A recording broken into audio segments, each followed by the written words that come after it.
Welcome to യശോധജു platform. Kerala water authority lab assistant എക്സാമിൻ്റെ MLTയിൽ വരുന്ന ലാസ്റ്റത്തെ പോർഷനാണ് നമ്മളിന്ന് നോക്കുന്നത്. മൊഡ്യൂൾ 3-ലെ ബയോകെമിസ്ട്രി പോർഷനിൽ നമ്മൾ ബ്ലഡ് ഗ്ലൂക്കോസ് എസ്റ്റിമേഷനും റീനൽ ഫംഗ്ഷൻ ടെസ്റ്റും ലിവർ ഫംഗ്ഷൻ ടെസ്റ്റും നോക്കിയിട്ടുണ്ടായിരുന്നു. ഇനി അതർ പാരാമീറ്റേഴ്സ് ഓഫ് ഡയഗ്നോസ്റ്റിക് ഇമ്പോർട്ടൻസും അതുപോലെ ഓട്ടോമേഷൻ ഇൻ ബയോകെമിസ്ട്രിയാണ് നോക്കേണ്ടത്. ചെറിയ ടോപ്പിക്കാണ് നോക്കാം. നമ്മൾ നേരത്തെ ഗ്ലൂക്കോസിൻ്റെ എസ്റ്റിമേഷനും പിന്നെ റീനൽ ഫംഗ്ഷൻ ടെസ്റ്റുകളും പിന്നെ ലിവർ ഫംഗ്ഷൻ ടെസ്റ്റുകളൊക്കെ പറഞ്ഞിരുന്നല്ലോ.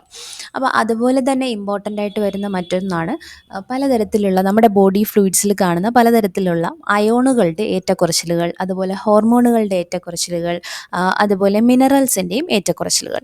ഇതിനെല്ലാം നമുക്ക് എന്ത് ചെയ്യാൻ പറ്റും? ചെക്ക് ചെയ്തിട്ട് അത് ഏത് ഡിസീസ് കണ്ടീഷനിലോട്ടാണ് കൊണ്ടുപോകുന്നത് എന്ന് നമുക്ക് ഡിറ്റർമിൻ ചെയ്യാൻ പറ്റും. ഇപ്പോൾ നമ്മുടെ ഇലക്ട്രോലൈറ്റ് പ്രൊഫൈൽസ് എടുത്തു കഴിഞ്ഞാൽ അതിനകത്ത് വരുന്നത് സോഡിയം, പൊട്ടാസ്യം, പിന്നെ ക്ലോറൈഡ് അയോൺസ്, പിന്നെ ബൈകാർബണേറ്റ് HCO3, ഇത്രയും പേരെ ചെക്ക് ചെയ്യുന്നത്. ഇതാണ് നമ്മുടെ മേജർ 4 ഇലക്ട്രോലൈറ്റ്സ്. ഇവരെ ചെക്ക് ചെയ്യുന്നതിനെയാണ് നമ്മൾ ഇലക്ട്രോലൈറ്റ് പ്രൊഫൈൽ എന്ന് ടേം ചെയ്യുന്നത്. അപ്പോൾ ഇതിൻ്റെ ഇമ്പോർട്ടൻസ് വരുന്നതെന്ന് വെച്ചാൽ മെയിനായിട്ട് സോഡിയം, പൊട്ടാസ്യം ആണ് കൂടുതൽ റിലവൻസ്. അപ്പോൾ ഈ സോഡിയം പൊട്ടാസ്യത്തിൻ്റെ അളവിൽ വരുന്ന പ്രശ്നം എന്ന് വെച്ച് കഴിഞ്ഞാൽ ഇത് high blood pressure, hypertension, അതുപോലെ heart failure, lung diseases, liver and kidney diseases, ഇതിലൊക്കെ ആയിരിക്കും കൃത്യമായിട്ട് സോഡിയം പൊട്ടാസ്യത്തിൻ്റെ അളവ് മോണിറ്റർ ചെയ്യുന്നത്. സോഡിയത്തിൻ്റെ ലെവലാണെങ്കിൽ reference level 135 to 145 milli equivalents per ലിറ്ററും പൊട്ടാസ്യത്തിൻ്റേത് 3 to 5 മില്ലി ഈക്വലൻസ് പെർ ലിറ്ററും ആണ്. പിന്നെ ഇവരെ ചെക്ക് ചെയ്യാൻ വേണ്ടിയിട്ട് ഫ്ലെയിം ഫോട്ടോമെട്രി യൂസ് ചെയ്യാം, അല്ലെങ്കിൽ ഇപ്പോൾ യൂസ് ചെയ്യുന്ന ion selective electrodes, spectrophotometry methods, ഇതൊക്കെ യൂസ് ചെയ്യാം.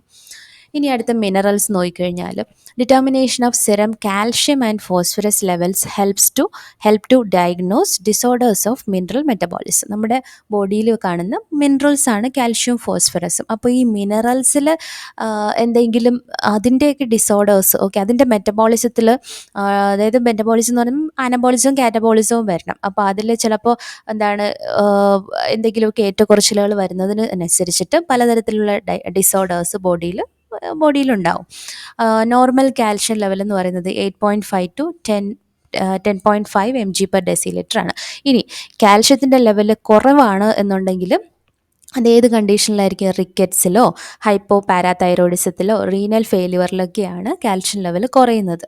കാൽഷ്യം ലെവൽ കൂടുന്ന അവസരങ്ങൾ എന്ന് പറയുന്നത് ഹൈപ്പർ പാരാതൈറോയിഡിസത്തിലോ അല്ലെങ്കിൽ ചില ബോൺ ട്യൂമേഴ്സിലും കാൽഷ്യത്തിൻ്റെ ലെവൽ കൂടുതലായിട്ട് കാണാൻ പറ്റും. അപ്പോൾ ഇതിനെ നമുക്ക് മനസ്സിലായി, അതിൻ്റെ ക്ലിനിക്കൽ സിഗ്നിഫിക്കൻസ് വരുന്നത് ഇതാണ്. അപ്പോൾ നമുക്ക് ഈ മിനറൽസിൻ്റെ ഏറ്റക്കുറച്ചിലുകൾക്കനുസരിച്ചിട്ട്, അതായത് കൂടുതലും കുറവിനും അനുസരിച്ച് അത് പലതരത്തിലുള്ള ഡിസീസ് കണ്ടീഷനെ ആയിരിക്കും ഇൻഡിക്കേറ്റ് ചെയ്യുന്നത്. ഇനി normal serum concentration of phosphorus മിനറലിൻ്റെ കാര്യമാണെങ്കിൽ 2.5 to 4.5 mg/dL ആണ് നോർമൽ അളവ്. ഇതിൽ ഇൻക്രീസ്ഡ് ലെവലാണെങ്കിൽ ഫോസ്ഫറസ് കൂടുതലായിട്ട് കാണുന്നത് ഹൈപ്പോ പാരാതൈറോയിഡിസത്തിലും റീനൽ ഫെയിലുവറിലുമാണ്. ഇനി ഇത് കുറവായിട്ട് കാണുന്നത് ഹൈപ്പർ പാരാതൈറോയിഡിസത്തിലും പിന്നെ റിക്കറ്റ്സിലും വിറ്റമിൻ D ഡെഫിഷ്യൻസിയിലൊക്കെയാണ് ഫോസ്ഫറസിൻ്റെ അളവ് കുറവായിട്ട് കാണുന്നത്. ഇനി ക്ലിനിക്കലി ഇമ്പോർട്ടൻ്റ് ആയിട്ടുള്ള ഹോർമോൺസ്, നമുക്ക് ഏറ്റവും ഫെമിലിയർ ആയിട്ടുള്ള തൈറോയ്ഡ് ഹോർമോൺ, അത് തന്നെ നോക്കുക. അതായത് തൈറോയ്ഡ് ഫംഗ്ഷൻ ടെസ്റ്റ് ചെയ്യും, അല്ലേ, TFT എന്ന് പറഞ്ഞിട്ട് തൈറോയ്ഡ് ഫംഗ്ഷൻ ടെസ്റ്റ് ചെയ്യും. അതിനകത്തൊരു കുറേ തൈറോയ്ഡ് ഹോർമോൺസിൻ്റെ ടെസ്റ്റുകൾ ഒരുമിച്ച് ടേം ചെയ്യുന്നതാണ് TFT എന്ന് പറയുന്നത്, തൈറോയ്ഡ് ഫംഗ്ഷൻ ടെസ്റ്റ്. അതിനകത്ത് വരുന്ന ടെസ്റ്റുകൾ ഏതൊക്കെയാണ്? തൈറോയ്ഡ് സ്റ്റിമുലേറ്റിംഗ് ഹോർമോൺസ് ആയിട്ടുള്ള TSH, thyrotropin, thyroxine T4, try iodo thyronine T3, ഇതിനെല്ലാം ആണ് നമ്മൾ എന്ത് ചെയ്യുന്നത്? തൈറോയ്ഡ് ഫംഗ്ഷൻ ടെസ്റ്റിൻ്റെ അണ്ടറിൽ കൊടുത്തിട്ടുള്ളത്. ഇതെന്തിനു വേണ്ടിയിട്ടാണ്? To check the function of the thyroid, നമ്മുടെ തൈറോയ്ഡ് ഗ്ലാൻഡിൻ്റെ ഫംഗ്ഷൻ ചെക്ക് ചെയ്യാൻ വേണ്ടിയിട്ടാണ് ഈ ഹോർമോണുകളുടെ ടെസ്റ്റ് ചെയ്യുന്നത്. പിന്നെ ഇതിൽ ഈ ടെസ്റ്റുകൾ വരുന്നത് മെയിനായിട്ട് നമ്മളിപ്പോൾ ഹൈപ്പർ തൈറോയിഡിസം, അതായത് ഓവർ ആക്റ്റീവ് തൈറോയ്ഡ്, അല്ലെങ്കിൽ hypo thyroidism, under active thyroid, ഈ കണ്ടീഷനിലൊക്കെയാണ് പേഷ്യൻറ്റിൻ്റെ തൈറോയ്ഡ് നമ്മൾ ചെക്ക് ചെയ്യുന്നത്, തൈറോയ്ഡ് ഹോർമോൺസ് ചെക്ക് ചെയ്യുന്നത്. അതുപോലെ sex hormones like follicle stimulating hormone FSH, prolactin, progesterone, oestrogen, free and total testosterone, luteinising hormone, ഇതെല്ലാം നമ്മൾ estimate ചെയ്യുന്നത് എൻഡോക്രൈൻ ഫംഗ്ഷൻ, ഗ്ലാൻഡുകളുടെ ഫംഗ്ഷൻ നോക്കാൻ വേണ്ടിയിട്ട്. അതിലെന്തെങ്കിലുമൊക്കെ വ്യത്യാസങ്ങൾ വരുന്നതിനനുസരിച്ചിട്ട് നമുക്ക് ഇൻഫെർട്ടിലിറ്റി കാര്യങ്ങളൊക്കെ ചെക്ക് ചെയ്യാൻ പറ്റും. അടുത്ത് വരുന്നത് ചില ഇമ്പോർട്ടൻ്റ് ആയിട്ടുള്ള എൻസൈംസ് ആണ്. Okay, different forms of acid phosphatases. ഇതിൽ എൻസൈമിൽ ഇമ്പോർട്ടൻ്റ് ആയിട്ട് വരുന്നത് ആസിഡ് ഫോസ്ഫറ്റേസ് എൻസൈമാണ് ഇമ്പോർട്ടൻ്റ് ആയിട്ട് വരുന്നത്.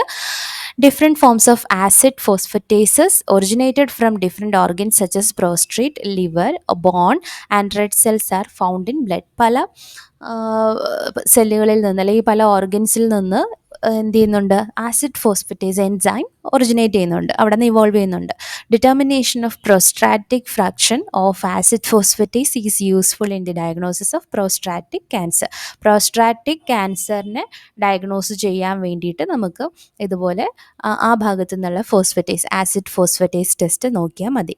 The blood amylase test is used to help diagnose and monitor acute pancreatitis. അപ്പോൾ ഒന്നാമത്തെ എൻസൈം പറഞ്ഞത് acid phosphatase, mainly prostatic cancer condition check ചെയ്യാൻ വേണ്ടിയിട്ട്. ഇനി അടുത്ത ടെസ്റ്റ് വരുന്നത് ബ്ലഡ് അമൈലേസ്. അമൈലേസ് എന്ന് പറയുന്ന എൻസൈമാണ്. അമൈലേസ് എൻസൈമിൻ്റെ ടെസ്റ്റ് ചെയ്യുമ്പോൾ നമുക്ക് എന്ത് മോണിറ്റർ ചെയ്യാൻ പറ്റും, അക്യൂട്ട് പാൻക്രിയാറ്റൈറ്റിസ് എന്ന ഡിസീസ് കണ്ടീഷൻ ചെക്ക് ചെയ്യാൻ പറ്റും. പിന്നെ നോർമൽ റേഞ്ച് പറഞ്ഞിട്ടുണ്ട് അമൈലേസിൻ്റെത് 40 to 140 U/L. അടുത്തത് GGT, ഗാമ ഗ്ലൂട്ടമൈൽ ട്രാൻസ്ഫറേസ് എൻസൈം. ഇത് ഹെപ്പാറ്റിക് ഒറിജിൻ, ഹെപ്പാറ്റിക് എന്ന് പറയുമ്പോൾ ലിവർ അല്ലേ. അപ്പോൾ ഇത് ലിവർ ഫങ്ഷൻ ടെസ്റ്റുകളിൽ വരുന്ന ഒരു ടെസ്റ്റ് തന്നെയാണ്. നോർമൽ സെറം ലെവൽ എന്ന് പറയുന്നത് 10 to 50 U/L. ഇനി ഇത് എലിവേറ്റഡ് ലെവൽ, അതായത് കൂടുതലായിട്ട് GGT കാണപ്പെടുന്നത് ഏതൊക്കെ കണ്ടീഷനിലായിരിക്കും, ലിവർ ഡിസീസസിലോ പാൻക്രിയാറ്റിക് ഡിസീസസിലോ അല്ലെങ്കിൽ ക്രോണിക് ആൽക്കഹോളിസത്തിലോ ആയിരിക്കും കൂടുതലായിട്ട് കാണുന്നത്. ഇനി അടുത്ത് പറയുന്നത് കാർഡിയാക് മാർക്കേഴ്സും ട്യൂമർ മാർക്കേഴ്സും ആണ്. വളരെയധികം ഇമ്പോർട്ടൻ്റ് ആണ്. Cardiac markers are substances that are released in to the blood when the heart is damaged or stressed. Cardiac എന്ന് പറയുമ്പോൾ എന്തുമായിട്ട് റിലേറ്റഡാ, ഹാർട്ടുമായിട്ടാണ് റിലേറ്റഡ് ആയിട്ടുള്ളത്. അപ്പോൾ ഹാർട്ടിൽ എന്തെങ്കിലും ഡാമേജസോ അല്ലെങ്കിൽ എന്തെങ്കിലും സ്ട്രെസ്സൊക്കെ വരുമ്പോൾ അവിടുന്ന് റിലീസ് ചെയ്യുന്ന, സ്വാഭാവികമായിട്ടും ബ്ലഡിലോട്ട് റിലീസ് ചെയ്യപ്പെടുന്ന ചില സബ്സ്റ്റൻസുകളാണ് കാർഡിയാക് ബയോമാർക്കേഴ്സ് എന്ന് നമ്മൾ ടേം ചെയ്യുന്നത്. അപ്പോൾ ഈ കാർഡിയാക് ബയോമാർക്കേഴ്സിനെ മെഷർ ചെയ്ത് കഴിഞ്ഞാൽ എന്ത് ചെയ്യാൻ പറ്റും, നമുക്ക് കറക്റ്റായിട്ട് ആ ഹാർട്ടിൻ്റെ എന്തെങ്കിലും ഡിസീസ് കണ്ടീഷൻ ഉണ്ടെങ്കിൽ അതിനെപ്പറ്റി ഒരു ഐഡിയ കിട്ടും ആണല്ലോ. അപ്പോൾ measurements of these biomarkers are used to diagnose acute coronary syndrome and cardiac ischaemia.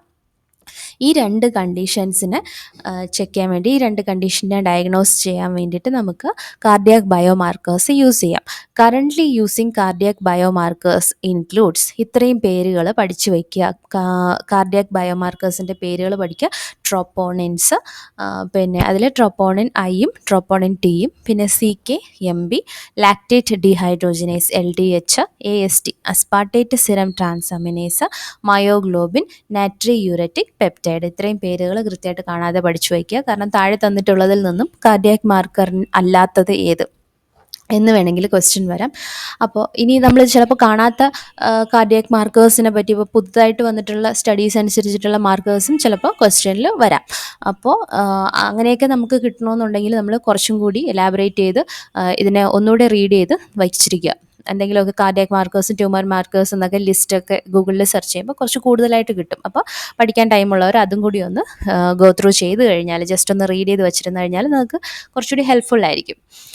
അടുത്തത് ട്യൂമർ മാർക്കേഴ്സ് ആണ്. Tumour markers are substances often proteins that are produced by the cancer tissue itself or sometimes by the body in response to cancer growth. അപ്പോൾ tumour എന്ന് പറയുമ്പോൾ എന്തുമായിട്ട് ബന്ധപ്പെട്ടതാണ്, ക്യാൻസറുമായിട്ട് ബന്ധപ്പെട്ടതാണല്ലേ. അപ്പോൾ cancer tissue ഇതുപോലെ produce ചെയ്യുന്ന ചില proteins ആവാം, അല്ലെങ്കിൽ ക്യാൻസർ ഉണ്ടാവുമ്പോൾ നമ്മുടെ ബോഡി അതിനൊരു റെസ്പോൺസ് കാണിക്കുന്ന രീതിയിൽ പ്രൊഡ്യൂസ് ചെയ്യുന്ന ചില പ്രോട്ടീൻസും ഉണ്ടാവാം. ഓക്കെ, അപ്പോൾ ഇവരെയാണ് നമ്മൾ ട്യൂമർ മാർക്കേഴ്സ് എന്ന് പറയുന്നത്. Because some of these substances can be detected in body samples such as blood, urine and tissue, these markers may be used along with other tests and procedures to help to diagnose some types of cancer, predict and monitor a person's response to certain treatments and detect a recurrence. അപ്പോൾ ഇതിനനുസരിച്ചിട്ട് നമുക്ക് പലതരത്തിലുള്ള ക്യാൻസറിൻ്റെയൊക്കെ diagnosis ചെയ്യാനും predict ചെയ്യാനൊക്കെ പറ്റും. അടുത്തത് tumour markers can be determined in serum. ഇത് എന്തിലൊക്കെ നമുക്ക് ചെയ്യാൻ പറ്റുന്നത്, സെറം അനാലിസിസിലൂടെയും അതുപോലെ റെയറായിട്ട് യൂറിൻ അല്ലെങ്കിൽ മറ്റു ബോഡി ഫ്ലൂയിഡ്സൊക്കെ വെച്ചിട്ട് നമുക്ക് ട്യൂമർ മാർക്കേഴ്സിനെ ഡിറ്റർമൈൻ ചെയ്യാൻ പറ്റും. പിന്നെ കോമൺലി യൂസ്ഡ് ട്യൂമർ മാർക്കേഴ്സ് പഠിച്ചു വയ്ക്കുക. AFP alpha fetoprotein, then CEA carcinoma embryonic antigen, then PSA prostate specific antigen, അടുത്തത് CA-125, CA-19.9, then beta human chorionic gonadotropin. ഇത്രയും പേരുകൾ പഠിച്ചു വയ്ക്കുക. ഇവരെല്ലാവരും എന്തിൻ്റെ മാർക്കേഴ്സാണ്? ട്യൂമർ മാർക്കേഴ്സാണ്. അടുത്തത് blood gas analysis. Arterial blood gas analysis test എന്ന് പറഞ്ഞൊരു ടെസ്റ്റ് ഉണ്ട്, ABG. ഇത് മെഷർ ചെയ്യുന്നത് നമ്മുടെ partial pressure of hydrogen, partial pressure of oxygen, then partial pressure of CO2, അതുപോലെ HCO3. ഇതൊക്കെയാണ് ഇതിൻ്റെ ബ്ലഡിൽ ഇവരെയൊക്കെയാണ് എന്ത് ചെയ്യുന്നത്, ഈ ഗ്യാസുകളെയാണ് അനലൈസ് ചെയ്യുന്നത്. എന്തിനാ? For the clinical management of acid base imbalance, respiratory and metabolic disorders. Acid base ഇംബാലൻസും അതുപോലെ റെസ്പിറേറ്ററി അല്ലെങ്കിൽ മെറ്റബോളിക് ഡിസോർഡേഴ്സിൻ്റെയൊക്കെ ഡിസോർഡേഴ്സൊക്കെ നോക്കാൻ വേണ്ടിയിട്ട് ഈ പറയുന്ന എന്താണ് അനാലിസിസ്, ഗ്യാസുകളുടെ അനാലിസിസ് ചെയ്യുന്ന ഒരു ടെസ്റ്റാണ് arterial blood gas analysis test.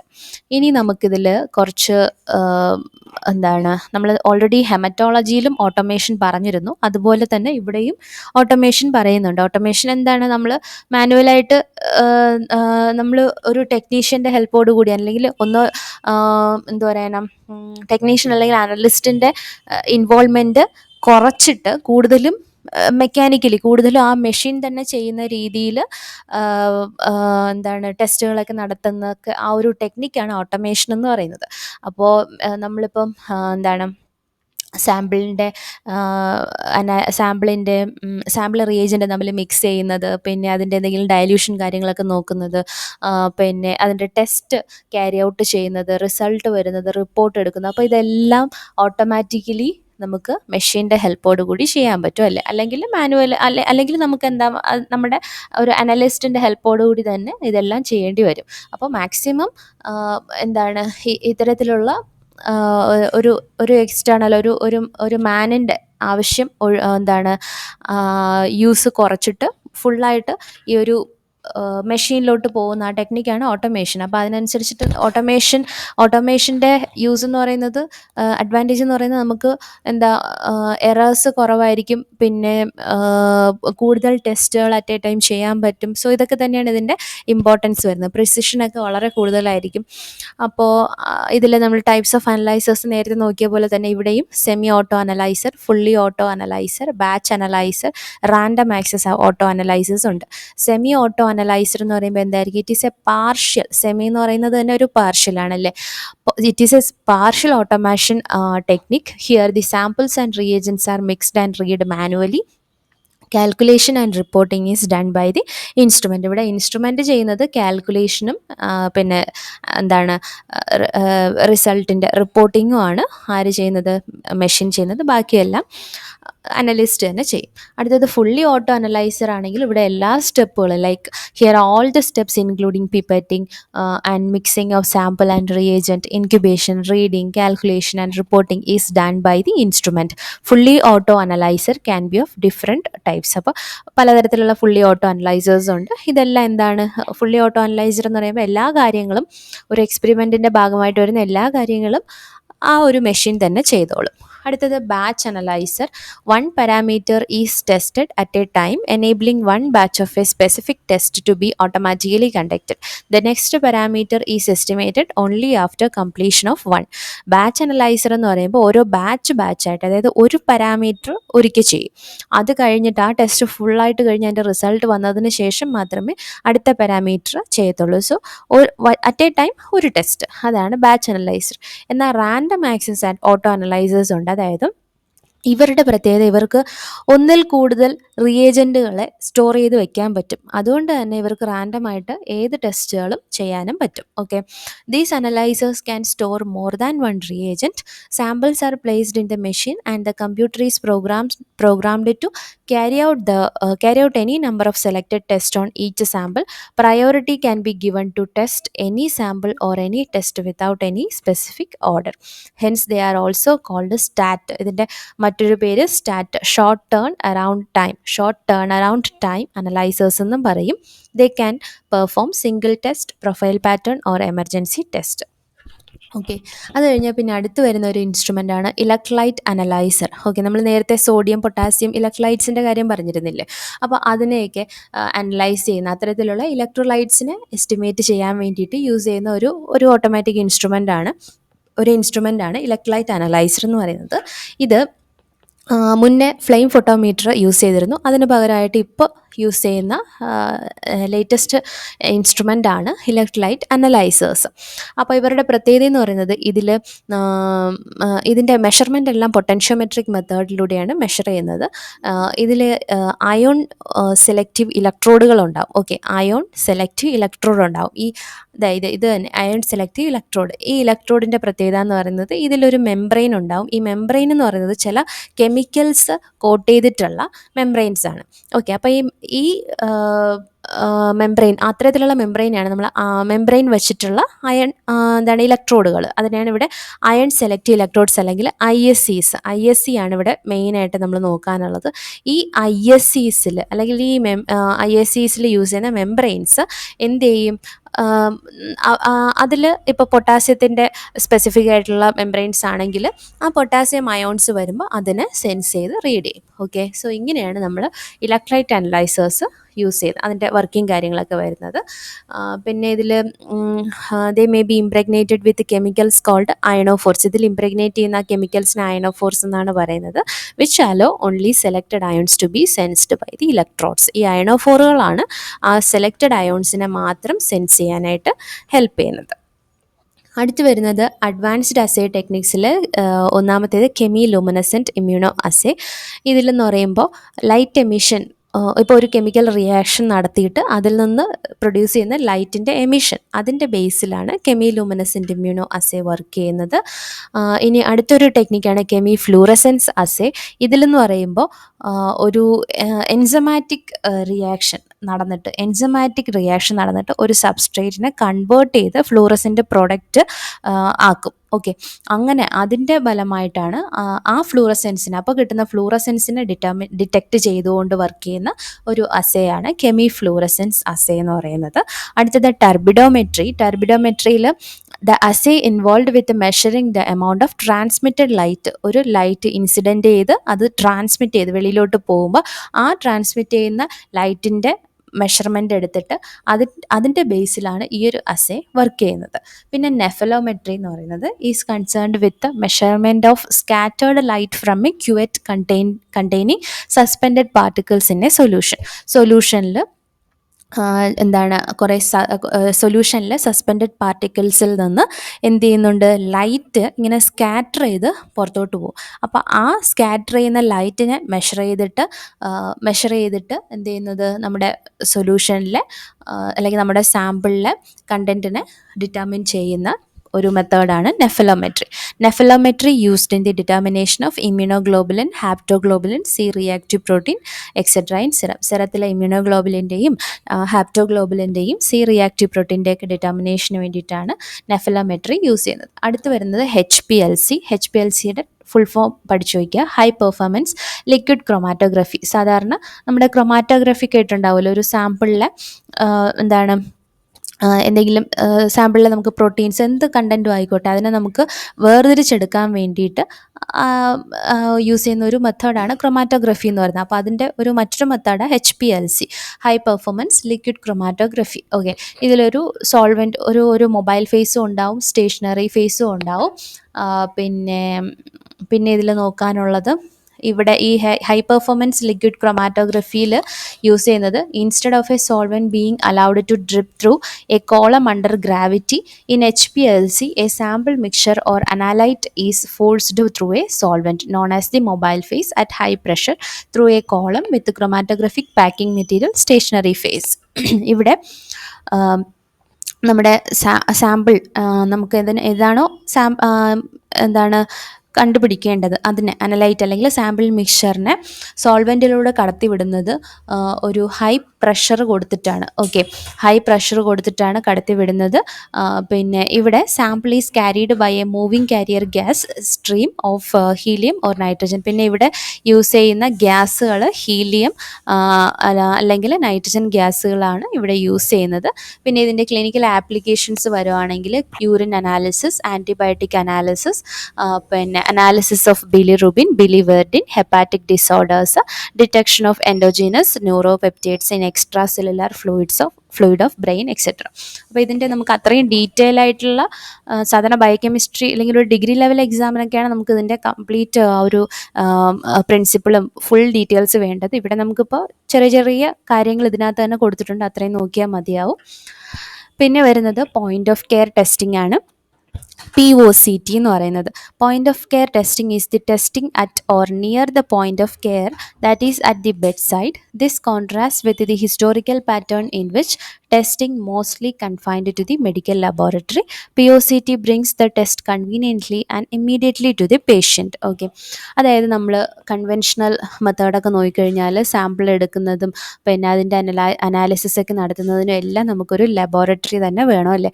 പക്ഷേ അതിൽ നിന്ന് മാറിയിട്ട് നമുക്കിപ്പോൾ പേഷ്യൻറ്റിൻ്റെ അടുത്ത് ആർക്കാണോ ടെസ്റ്റ് ചെയ്യേണ്ടത് അയാൾക്ക് അവിടെ തന്നെ പോർട്ടബിളായിട്ട് അവിടെ തന്നെ ടെസ്റ്റ് ചെയ്യാൻ പറ്റിയ രീതിയിലുള്ള ഒരു ടെസ്റ്റിംഗ് ആണ് പോയിന്റ് ഓഫ് കെയർ ടെസ്റ്റിംഗ് എന്ന് പറയുന്നത്. എക്സാമ്പിൾ നമ്മളിപ്പോൾ ഗ്ലൂക്കോസ് പെട്ടെന്ന് ടെസ്റ്റ് ചെയ്യാൻ വേണ്ടിയിട്ട് നമുക്ക് ലാബിൽ പോകേണ്ട കാര്യമില്ല, നമുക്ക് വീട്ടിൽ തന്നെ എന്ത് ചെയ്യാൻ പറ്റും, ബ്ലഡ് ഗ്ലൂക്കോസ് മീറ്റർ യൂസ് ചെയ്തിട്ട് ടെസ്റ്റ് ചെയ്യാൻ പറ്റും. അതുപോലെ പ്രഗ്നൻസി ടെസ്റ്റ് ചെയ്യാൻ വേണ്ടിയിട്ടുള്ള കിറ്റ് യൂസ് ചെയ്ത് കഴിഞ്ഞാൽ നമുക്ക് പ്രഗ്നൻസി ടെസ്റ്റ് ചെയ്യാൻ പറ്റും. സോ ഇത്തരത്തിലുള്ള നമ്മുടെ ആ ഒരു ഈസി ടു യൂസ് ഐറ്റംസ് ആണ് ഈ പോയിന്റ് ഓഫ് കെയർ ടെസ്റ്റിങ്ങിനകത്ത് വരുന്നത്. പിന്നെ ഇവിടെ യൂസ് ചെയ്യുന്നത് POCT utilises dry chemistry principles, uses easy to use membrane based test strips enclosed by plastic test cassettes and often accomplished through the use of portable and handheld instruments. അല്ലെ, നമുക്ക് തന്നെ കയ്യിൽ കരുതാൻ പറ്റുന്ന instruments അല്ലെങ്കിൽ അത്തരത്തിലുള്ള test സ്ട്രിപ്പുകളൊക്കെയാണ് ഇവിടെ use ചെയ്യുന്നത്. അത് എന്താണ്, ഡ്രൈ കെമിസ്ട്രി പ്രിൻസിപ്പിൾ യൂസ് ചെയ്തുകൊണ്ട് മെംബ്രെയിൻ ബേസ്ഡ് ആയിട്ടുള്ള ടെസ്റ്റ് സ്ട്രിപ്പുകളൊക്കെ ആയിരിക്കും ഇവിടെ യൂസ് ചെയ്യുന്നത്. പിന്നെ POCT includes blood glucose testing, blood gas and electrolyte analysis, rapid coagulation testing, rapid cardiac markers diagnostics, drugs of abuse screening, urine strips testing, pregnancy testing, fecal occult blood analysis, food pathogens screening, hemoglobin estimation, infectious disease testing and cholesterol screening etc. Okay, അപ്പോൾ ഇത്തരത്തിലുള്ള ടെസ്റ്റുകൾ ഇത് നമുക്ക് ഇതിന് മുന്നേ ഒരു biochemistry പരീക്ഷയ്ക്ക് ചോദിച്ചിട്ടുണ്ടായിരുന്നു. POCT താഴെ തന്നിട്ടുള്ളതിൽ നിന്ന് പോയിന്റ് ഓഫ് കെയർ ടെസ്റ്റിങ്ങിൽ ഉൾപ്പെടാത്തത് ഏത് എന്നുള്ളത് അത് നമുക്ക് ഈസി ആയിട്ട് കണ്ടുപിടിക്കാൻ പറ്റുന്നതായിരുന്നു. കാരണം നമുക്ക് അത്രയും ടെസ്റ്റുകൾ ഓപ്ഷൻസ് വായിക്കുമ്പം തന്നെ ഇതിൽ പോർട്ടബിൾ ഏതാ പോർട്ടബിൾ അല്ലാത്തത് ഏതാ എന്നുള്ളത് നോക്കിയിട്ട് തന്നെ നമുക്കത് കണ്ടുപിടിക്കാവുന്നതേ ഉണ്ടായിരുന്നുള്ളൂ. സോ ഇതൊക്കെയാണ് നമ്മുടെ ഈ ഒരു ഭാഗത്തെ ലാസ്റ്റ് സെക്ഷൻ. അപ്പോൾ ഇതോടുകൂടി നമ്മുടെ ബയോകെമിസ്ട്രി കഴിഞ്ഞിട്ടുണ്ട്. Thank you.